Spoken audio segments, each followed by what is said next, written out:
Perkenalkan, nama saya Rahmadaini, mahasiswi UIN Araniri tahun 2020, Prodi Perbankan Syariah. Dalam video ini saya akan menjelaskan materi pembelajaran Ekonomi Internasional. Nah, jika sudah ada kata ekonomi, tentu saja berkaitan dengan perdagangan barang dan jasa antar negara. Berarti kita harus berhubungan baik dengan negara lain. Selanjutnya, ekonomi internasional adalah ilmu ekonomi yang membahas akibat saling ketergantungan antara negara-negara di dunia, baik dari segi perdagangan internasional maupun pasar kredit internasional. Ekonomi internasional mempelajari kegiatan investasi, perpindahan faktor interkerja, faktor produksi, kerjasama antar negara yang dapat berupa perdagangan, investasi, pinjaman, bantuan, dan kerjasama internasional.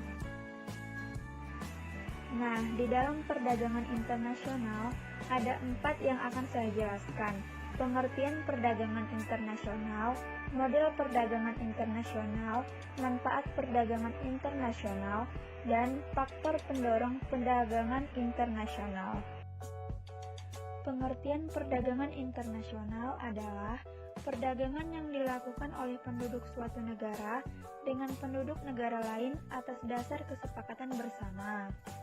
Penduduk yang dimaksud dapat berupa antar perorangan, antara individu dengan pemerintah suatu negara, atau pemerintah suatu negara dengan pemerintah negara lain. Model perdagangan internasional menurut beberapa ahlinya. Model Adam Smith. Adam Smith mengemukakan teori yang disebut teori of absolute advantage atau teori keunggulan mutlak.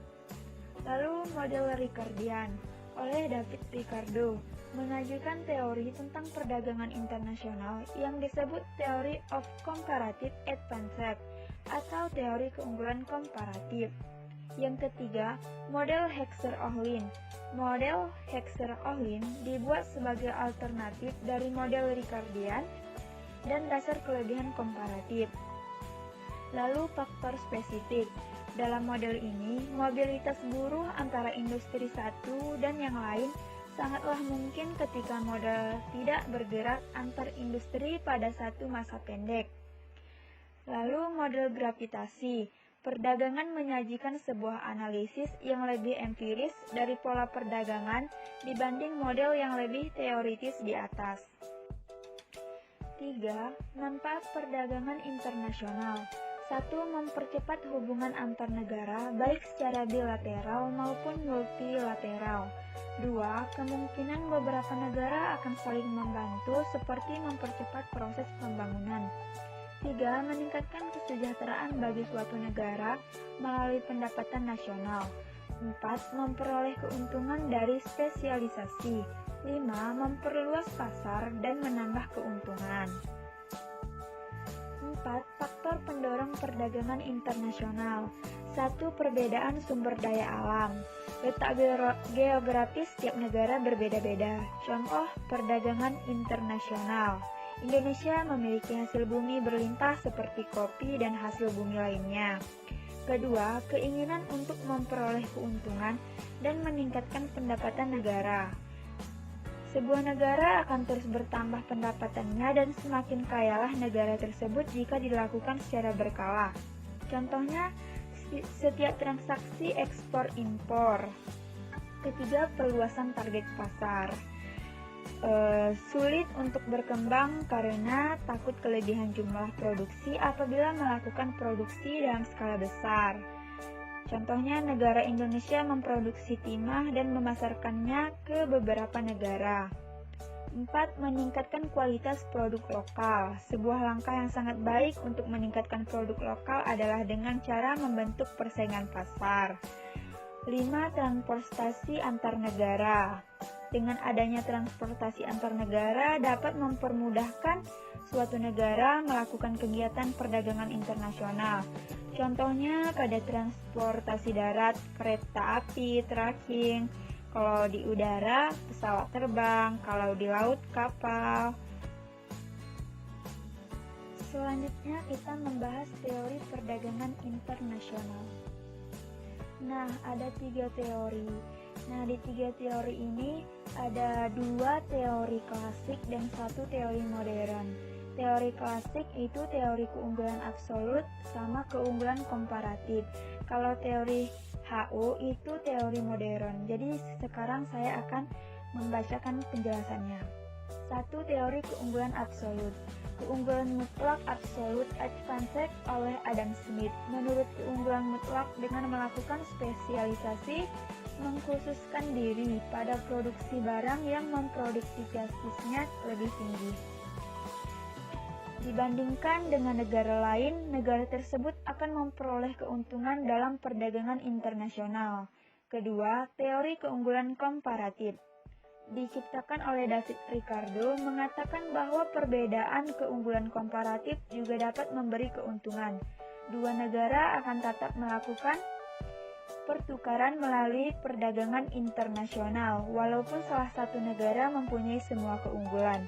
Yang ketiga, teori Heckscher-Ohlin atau HO. Dalam teori ini dijelaskan bahwa pola perdagangan negara-negara cenderung mengekspor barang-barang dengan faktor produksi yang relatif melimpah secara intensif. Teori ini berasumsi bahwa negara dengan faktor produksi yang relatif tinggi dan murah dalam biaya produksi akan melakukan spesialisasi produksi untuk target ekspor. Sebaliknya, bagi negara dengan faktor produksi yang relatif langka dan mahal dalam biaya produksi, ia akan melakukan impor.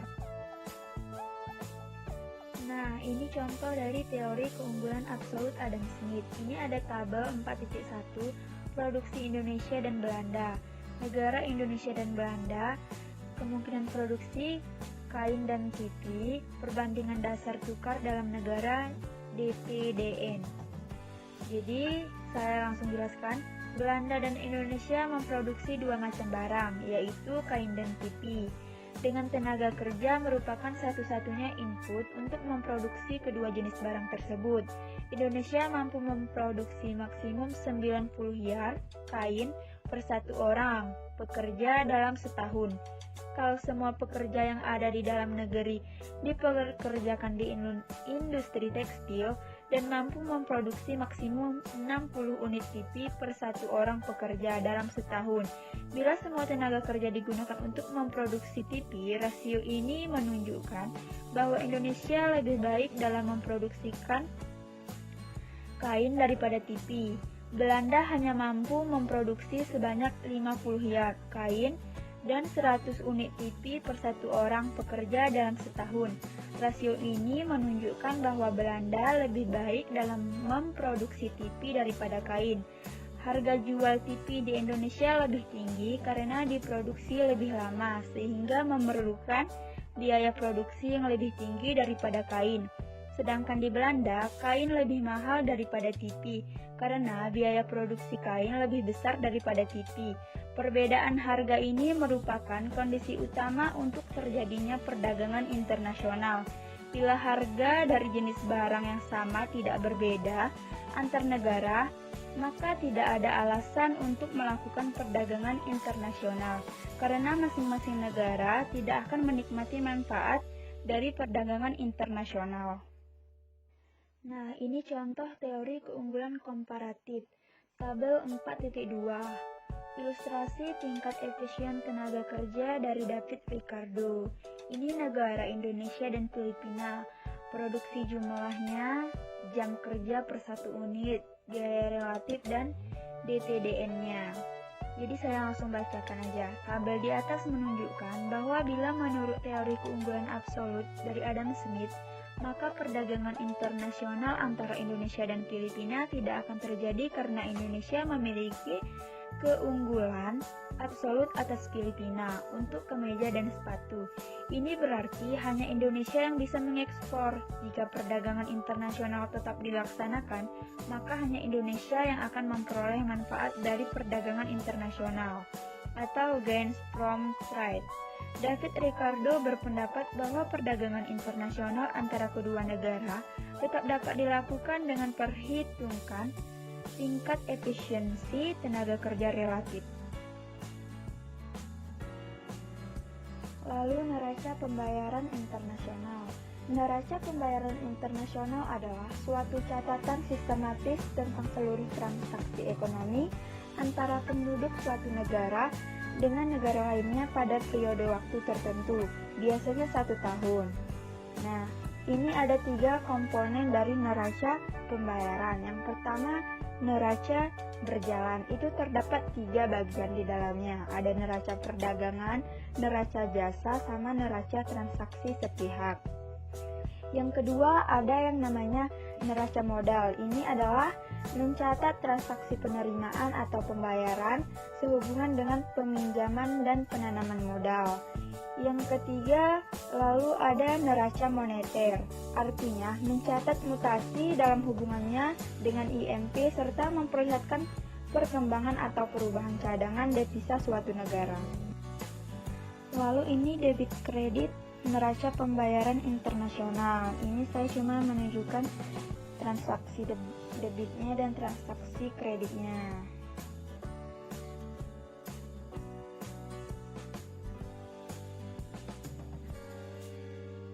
Sistem pembayaran internasional itu secara kontan, artinya dilakukan dengan kontak fisik secara langsung. Lalu dengan telegrafik, artinya dilakukan dengan menggunakan cek yang diteruskan oleh telegram. Ada yang juga menggunakan wesel, itu artinya pihak bank dalam negeri akan mengeluarkan surat pemerintah pembayaran kepada bank di luar negeri. Yang keempat itu ada letter, itu artinya fasilitas atau jasa untuk memperlancar transaksi jual beli barang. Yang kelima itu cek, itu artinya cek kepada eksportir melalui bank yang ditunjuk di negara eksportir. Yang keenam itu ada emas, itu menentukan nilai suatu barang terhadap emas, baru kemudian dibayar sesuai dengan harga emas dari barang tersebut. Yang ketujuh itu kompensasi pribadi, itu artinya dilakukan dengan memberikan kemudahan antara eksportir dengan importir dalam satu negara. Nah, selanjutnya kita akan membahas valuta asing. Pasar valuta asing atau disingkat PALAS merupakan suatu jenis perdagangan atau transaksi yang memperdagangkan mata uang suatu negara terhadap mata uang negara lainnya, atau pasangan mata uang atau VAR yang melibatkan pasar-pasar uang utama di dunia selama 24 jam secara berkesinambungan. Fungsi pasar valuta asing ada 3. Pertama, transfer daya beli. Contohnya, karena pada dasarnya untuk menjual atau membeli sebuah barang di luar negeri, kita harus menggunakan mata uang yang berlaku di tempat tinggal atau negara suatu pihak. Yang kedua, penyediaan kredit. Artinya pengiriman barang antar negara dalam perdagangan internasional membutuhkan waktu. Yang ketiga, mengurangi risiko falas. Artinya importir menghindari kemungkinan risiko yang tidak diperkirakan seperti perubahan kurs saat transaksi.